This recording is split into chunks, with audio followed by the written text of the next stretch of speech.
This station is activating the Houston Area Emergency Alert System. The following message is transmitted at the request of the Harris County Flood Control District. This is a voluntary evacuation for all residents in the following areas of Inverness Forest Subdivision. All streets north of Whitestone Lane, including East and West Greenbrook Drive and all of Kinchester Drive. Water levels on Cypress Creek near I-45 will possibly top the levee by tomorrow morning. Residents in this area are encouraged to seek higher ground. For more information, please contact the Harris County Flood Control District at 713-684-4000. Again, a voluntary evacuation for all residents in the Inverness Forest Subdivision, all streets north of Whitestone Lane, including East and West Greenbrook Drive and all of Kinchester Drive. This concludes activation of the Houston Area Emergency Alert System.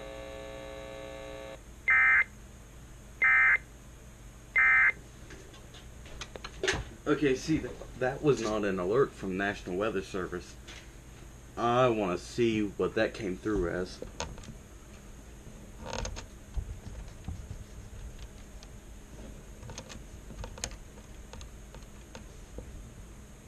That's a civil emergency message that I just caught. Okay. I'm going to relay that. Or it already relayed itself. So, first civil emergency message I have ever caught on my channel. It's cool.